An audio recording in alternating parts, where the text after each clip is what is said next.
សួស្តីនីតាមកយូរនៅ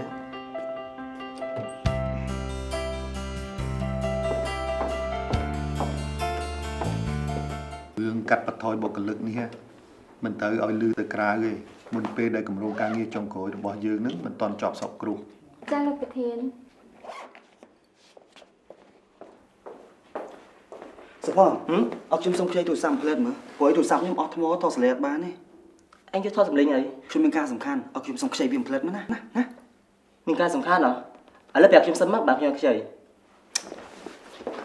ណែឥឡូវឡើងយ៉ាត់អត់តណាព្រោះវាគឺជារឿងសម្ងាត់បើសិនជារឿងសម្ងាត់វារើតែថតឲ្យបានទៀតទេមើលកាយថាថតមិនបានឥឡូវឡើងយ៉ាត់អត់តណាពួកគេពងរៀបចំផែនការសម្ងាត់នៅខាងក្នុងណាខ្ញុំខ្ចីមួយផ្លែតសិនមកផែនការសម្ងាត់អីហើយគេឲ្យឯងថតដែរឯងល្ងងមែនរឿងសម្ងាត់ណាគេឲ្យយើងថតតែគ្នាលួចថតអត់គ្នាសុំខ្ចីវាសិនមកណាអូបើអញ្ចឹងអ្នកឯងខ្ចីបានទេព្រោះខុសច្បាប់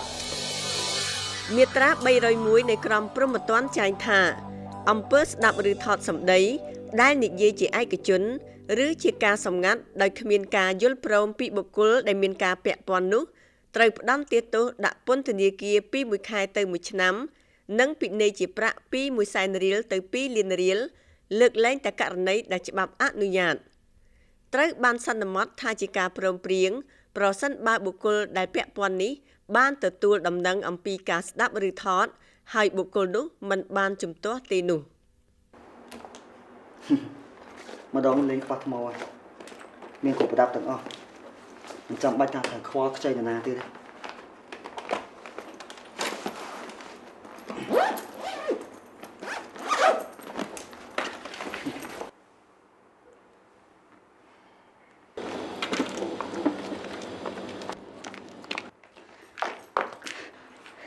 សុំតណាពួកឯងកណ្ដោះរៀងយឺតតិចឯងពួកឯងឡើងស្ទះចរាចរណ៍ឥឡូវខ្ញុំសុំដល់កៅសិនណា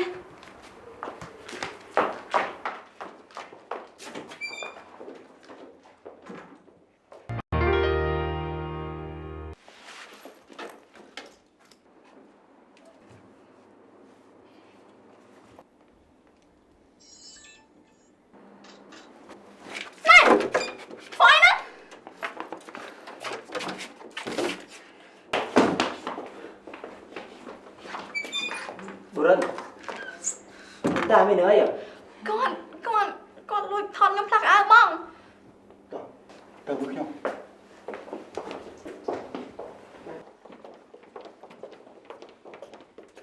យើងចូលមក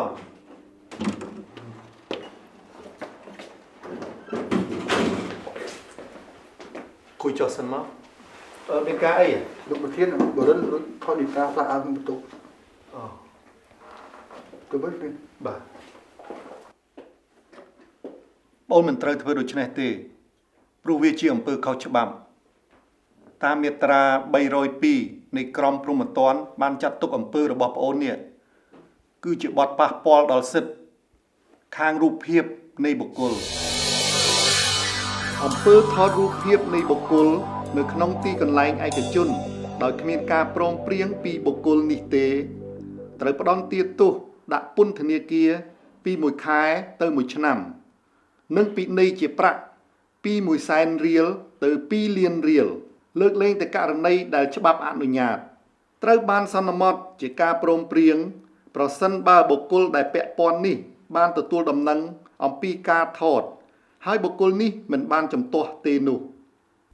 ផលិតដោយអគ្គនាយកដ្ឋានស្រាវជ្រាវនិងអភិវឌ្ឍវិស័យយុតិធម៌នៃក្រសួងយុតិធម៌សម្របសម្រួលដោយលោកកេតស៊ីណេតប្រធាននាយកដ្ឋានស្រាវជ្រាវនិងបណ្ដុះបណ្ដាល